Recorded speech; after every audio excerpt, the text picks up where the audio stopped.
Nós temos algumas pessoas de aniversário, digo que Deus está presente. Então, bem-vindo, Deus abençoe. Precisamos de vida. Antônio Rogério.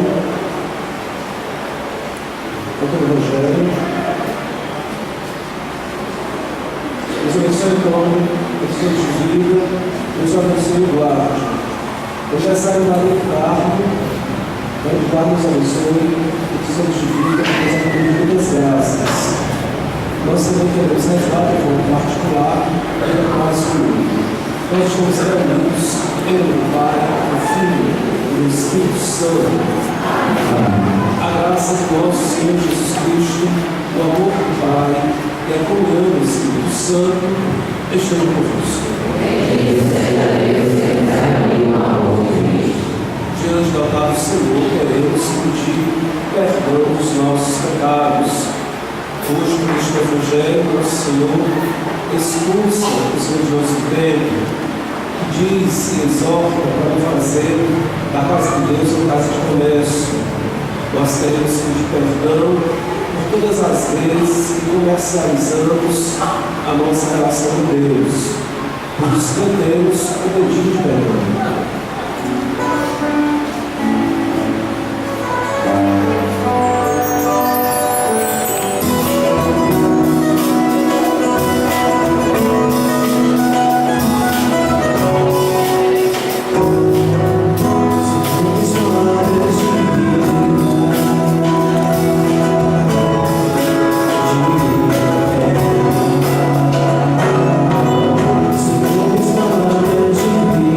Senhor,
estava próxima à Páscoa dos judeus, Jesus subiu a Jerusalém.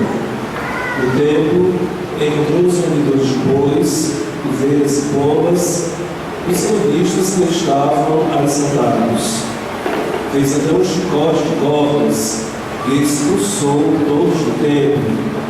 Junto com as ovelhas e os bois, espalhou as moedas e derrubou as mesas dos cambistas. E disse aos que vendiam pombas: tirai isso daqui, não façais a casa do meu pai uma casa de comércio. Seus discípulos lembraram-se mais tarde que a Escritura diz: o zelo por tua casa me consumirá. Então os judeus perguntaram a Jesus: que sinal nos mostras para agir assim? Ele respondeu: destruí este templo, e em 3 dias eu o levantarei. Os judeus disseram: 46 anos foram precisos para a construção deste santuário, e tu o levantarás em 3 dias. Mas Jesus estava falando do tempo do seu corpo. Quando Jesus ressuscitou, os discípulos lembraram-se do que ele tinha dito e acreditaram na Escritura e na palavra dele. Jesus estava em Jerusalém durante a festa da Páscoa. Vendo os sinais que realizava, muitos creram no seu nome. Mas Jesus não lhes dava crédito, pois ele conhecia a todos. Não precisava do testemunho de ninguém acerca do ser humano, pois ele conhecia o homem por dentro. Palavra da salvação.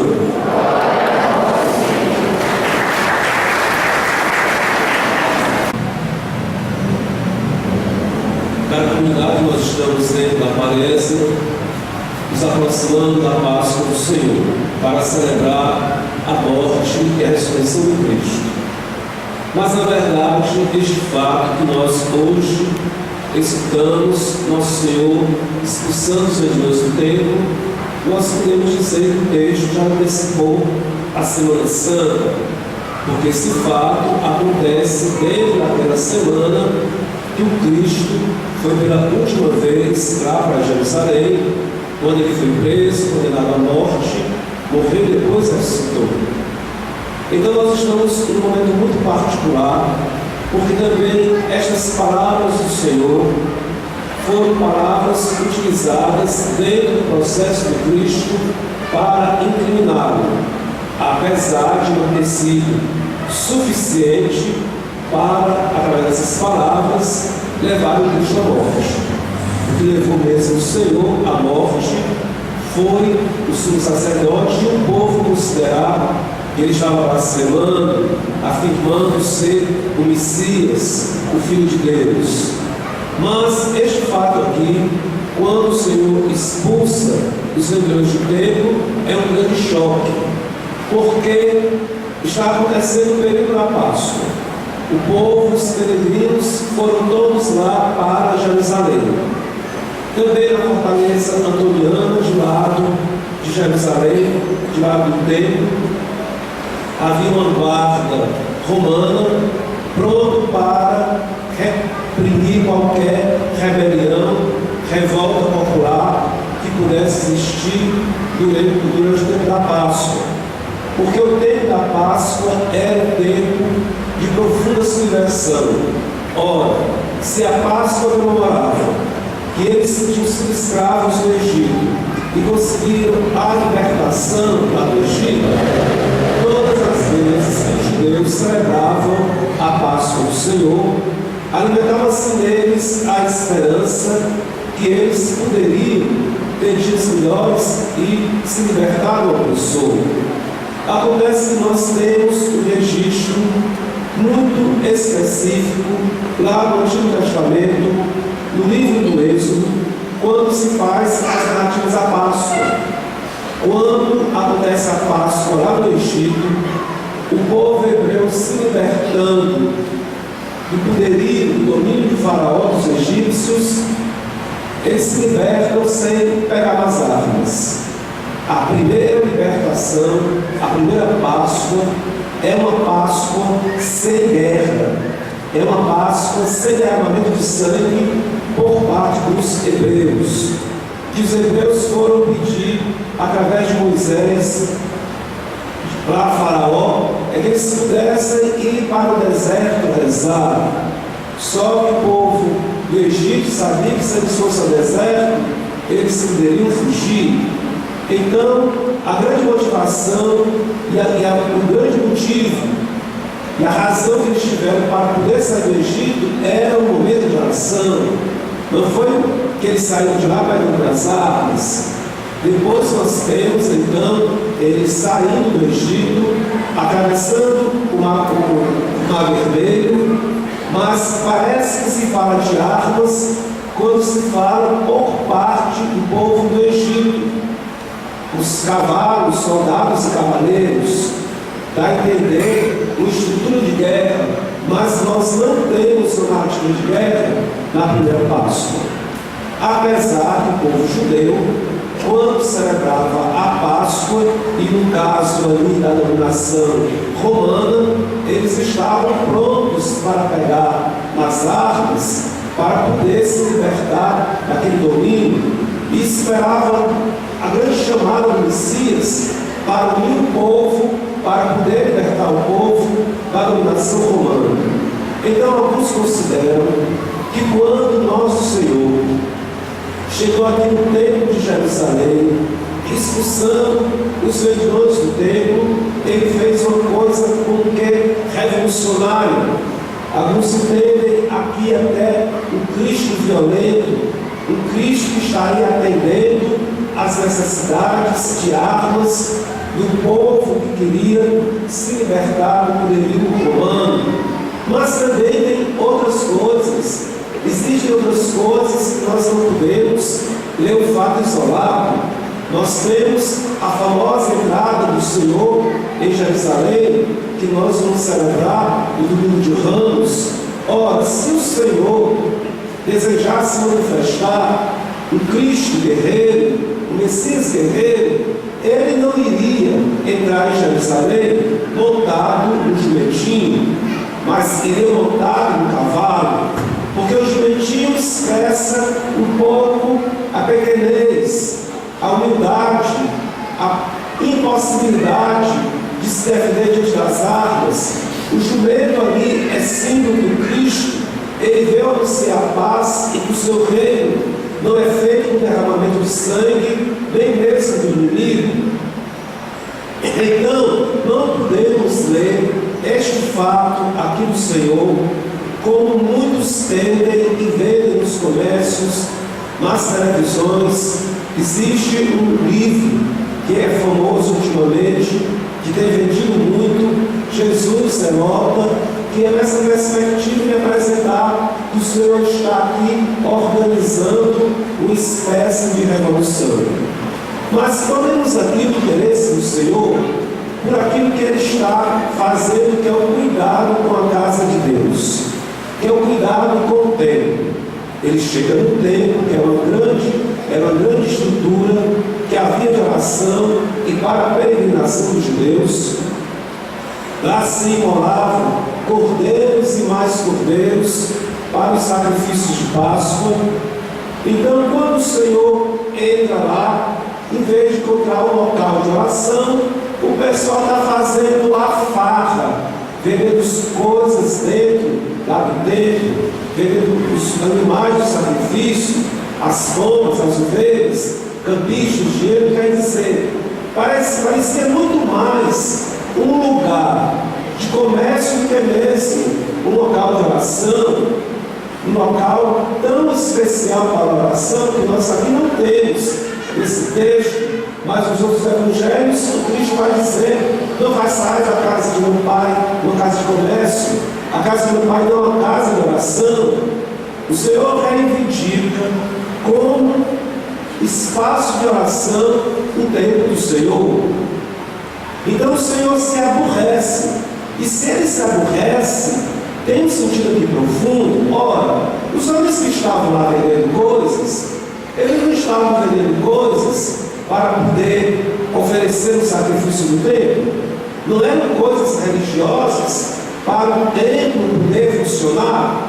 Então havia como que uma desculpa para que se fizesse aquilo e estaria tudo resolvido, porque era para ajudar o sacrifício das orações a Deus. Mas nosso Senhor se desagradou profundamente de fazerem aquilo dentro do espaço que era o espaço de oração. Então, no primeiro momento, nós precisamos perceber isso. O templo, a casa de Deus, como a igreja, é um espaço específico de oração, da nossa oração a Deus. E se Jesus Cristo fez tanta questão disto, é porque Deus faz questão mesmo e espera a nossa oração na sua casa. Então, a casa de Deus não é a casa para falar da vida alheia, não é uma casa para ficar fazendo comércio, não é uma casa para isso, para aquilo. O específico da casa de Deus, o específico da igreja, é a oração que nós elevamos ao Senhor, o nosso pedido de perdão, o nosso louvor, o pedido que nós desejamos de alcançar alguma graça, a ação de graças, o agradecimento pelas graças que Deus nos fez, porque a oração ela é dirigida a Deus, e quando nós fazemos e sabemos ser dirigida a Deus, e quando nós fazemos a nossa oração, nós nos reconhecemos como filhas e filhos de Deus. Nós reconhecemos que somos dependentes de Deus, que precisamos do Senhor para poder conduzir a nossa vida, que sem Deus a nossa vida não chega a lugar nenhum. Então é importante demais que a gente valorize esse momento que nós temos na casa do Senhor como um momento de oração. Até mesmo você escutando o padre, quando a gente está aqui falando, pregando, eu não estou simplesmente falando à toa, eu estou falando para que cada um de vocês possa pensar na relação de vocês e a nossa relação com Deus, para que a nossa relação possa ser mais bela. Mas nós poderíamos assim nos perguntar sobre essa exortação que Jesus Cristo disse: não façais da casa de meu Pai uma casa de comércio. Infelizmente, como nós percebemos, quantas vezes as pessoas fazem da casa de Deus uma casa de comércio? Vamos pensar o que é o comércio. Vamos pensar o que a gente faz quando a gente vai para o shopping. Quando a gente vai para o shopping, a gente vai comprar, a gente dá o dinheiro, e o dinheiro nos dá acesso àquela mercadoria.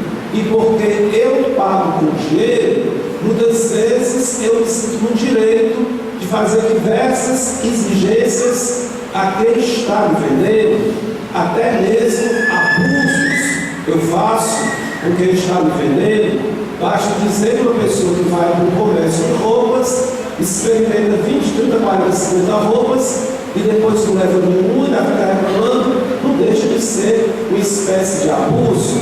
Quando você vai no comércio, infelizmente, muitas vezes, as pessoas estão interessadas no seu cartão de crédito, no dinheiro do seu bolso, se você está bem arrumado, se você diz que pode comprar, porque se você, pela sua aparência física, manifesta que é pobre, não se lhe dá atenção. Então o comércio vai muitas vezes indo atrás do dinheiro, é o dinheiro que rege as relações sociais. Então, eu posso fazer da casa de Deus uma casa de comércio. Eu pago alguma coisa na igreja e exijo que aquilo volte da mesma forma que eu vou no comércio. Eu não penso que aquilo que eu ofereço para a igreja seja uma ajuda, como por exemplo o dízimo. Não é pagar o dízimo, é devolver a Deus, a igreja, a Deus, aquilo da parte que Deus me deu, não é pagar. Mas as pessoas acabam criando, até mesmo dentro da igreja, uma relação com a igreja que eu pago e recebo serviços religiosos. Eu tenho direito de receber serviços religiosos. Por exemplo, nós aqui não recebemos taxas de batismo. Uma das coisas que ele fez, de fato, cancelar a taxa de batismo, a contribuição do batismo, é porque as pessoas viram como maiores dos abusos. É claro, não vou dizer que isso era generalizado, mas tinha gente que vinha gritando, berrando, com abuso, exigindo isso e aquilo, porque tinha pagado alguma coisa ou contribuído com o batismo. Quer dizer, a pessoa chega na igreja, não sabe que a igreja é para se viver em comunidade. A pessoa tem as maneiras de se relacionar com o dinheiro lá fora e quer transportar aqui para dentro da igreja. E eu digo para a comunidade, digo e repito, eu não sou padre para fazer serviços religiosos, para que se pague e se receba serviços religiosos. Eu sou um padre para formar a comunidade, é para isso que Deus me chamou. Se as pessoas não querem viver em comunidade, não sou padre dessas pessoas. Eu não estou interessado em fazer serviço religioso para ninguém. Agora, é claro, aquilo que é da responsabilidade do padre, de fazer para todo mundo, que é de vida de comunidade, como por exemplo, a missa dominical, como os exemplos, eu faço e procuro fazer com o maior carinho e dedicação que eu possa fazer dentro da minha vida, porque aqui nós estamos tratando da questão que nós estamos procurando construir a vida de comunidade, a vida de igreja, e uma vida de comunidade, todos nós somos responsáveis. Hoje, por exemplo, nós estamos nessa semana fazendo essa reforma. A reforma fez muita poeira aqui dentro da igreja. Ontem à noite não pudemos ligar os ventiladores, porque estava com muita poeira. Veio um grupo de pessoas hoje de manhã, voluntariamente, uma família inteira, veio depois senhoras e jovens nos ajudar a limpar a igreja para que nós aqui nesse horário pudéssemos ligar os ventiladores e pudéssemos ficar de uma forma mais confortável. Quer dizer, as pessoas que vieram, elas se sentem responsáveis pela comunidade, pela casa de Deus, pelo momento de oração de todos nós. Então é isso também que é importante na nossa vida de fé, na nossa vida de cristã. Eu me senti responsável pela comunidade, pela igreja. Nós estamos vendo aqueles tijolos ali que estão sendo colocados na parede, mas cada um de nós é um tijolo dentro do edifício que é a igreja. Se o tijolo é mal colocado, se o tijolo cai, se o tijolo não presta, se o tijolo não é colocado, a igreja ela não é formada. Então todos nós, por pequenina parte que nós possamos fazer, é importante para que a igreja, o reino de Deus, seja construído. Mas sobre essa questão de não fazer da casa de meu pai uma casa de comércio, eu queria retomar aqui a Glória Polo. A Glória Polo foi uma colombiana que foi fulminada por um raio e se sentiu levada até a presença de Deus e disse que foi julgada e ia ser condenada. Pelas orações e intercessões das pessoas, ela disse que recebeu a graça de ressuscitar e recebeu de Deus uma nova chance para poder alcançar a sua salvação. Esse testemunho vocês encontram na internet, Glória a Paulo. Mas tem uma coisa lá, quando ela está sendo julgada por Deus, que eu acho muito importante que se diga ao lado desse evangelho. Ela dizia que nosso Senhor, quando conversava com ela, ele fez a seguinte reclamação da Glória a Paulo. A Glória a Paulo: Glória, você se relacionava comigo como se eu fosse um caixa eletrônico. Comigo você só sabia pedir dinheiro, e quando alcançava a graça, não se lembrava de agradecer. Então, não que nós não tenhamos dívidas, não tenhamos obrigações, não necessitemos da providência divina nas nossas condições materiais, mas transformar a nossa relação com Deus Só se lembrar de Deus quando a gente está precisando de dinheiro, gente, é uma forma muito pobre da gente se relacionar com Deus. Não que a gente não possa pedir ao Senhor que nos ajude financeiramente, mas que a gente não reduza, não é, a casa do Pai a uma casa de comércio, a querer se lembrar de Deus só quando o nosso bolso está vazio. Então, é importante que a gente possa se questionar, refletir, pensar, e como é que está de fato a minha relação com o Senhor, a minha oração? Será que de fato eu me lembro de agradecer das graças, inúmeras graças que eu tenho recebido na minha vida do Senhor nosso Deus? São perguntas a nos questionar, e para que a gente possa, ao longo dessa quaresma, renovar e melhorar nossa relação com Deus. Louvado seja nosso Senhor Jesus Cristo. Professemos a nossa fé, redenção. O nosso tempo, como outras vezes eu falei, ele não tem um acabamento. Ele está só chapiscado, tanto dentro como fora. Então nós estamos fazendo o reboco do lado de fora. A mesma coisa era com as colunas do lado de fora. Elas não tinham reboco, estavam só dizendo chapisco. Então nós estamos fazendo também o reboco da parte das colunas do lado de fora. Então, a previsão é que a gente vá fechar agora esses cordões e que as portas, tanto as novas portas do meio e as portas laterais, se iniciam a ser colocadas nessa semana. Então, nesta semana agora, segunda-feira está previsto, é o que é combinado, vamos ver se vai acontecer, que nós vamos passar o reboco de gesso aqui no teto. Nós não vamos fazer placa de gesso, nós vamos rebocar, dar um acabamento de gesso no teto e as vigas vão continuar a aparecer. Como o reboco de gesso vai fazer muita sujeira e nós não vamos ter as condições de todo dia limpar e ter isso aqui, é por isso que as missas dessa semana estão sendo transferidas todas para Santa Luzia. De terça a sábado, as missas vão ocorrer no mesmo horário lá na capela de Santa Luzia. Então, domingo também nós não temos condições de ter missa aqui pela manhã por causa da sujeira. Nós precisamos pelo menos um turno, um horário, para poder ir para a igreja, para a gente poder participar do local. Inclusive no próximo domingo de manhã, quem ainda quiser nos ajudar no trabalho voluntário, para vir para a igreja, para a gente poder assistir a missa no horário da tarde, a gente agradece a ajuda. Então, isso aqui, nós só vamos ter agora no outro domingo, às 5 horas da tarde. Ok? Missa do meu dia, como vocês ouviram, no dia 13, vai ser lá também em Santa Luzia.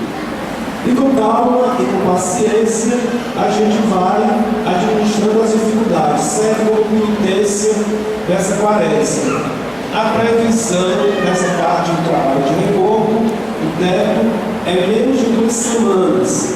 Estamos prevendo que lá no outro domingo a gente já está para cá, mas nós vamos avisar na missa do próximo domingo. Então, missa dessa semana nós não vamos ter aqui na igreja.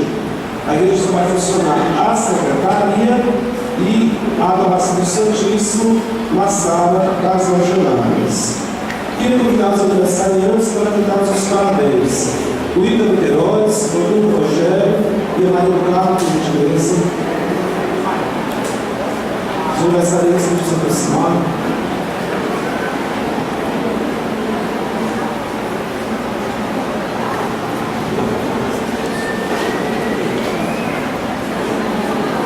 Deus parabéns aos nossos irmãos.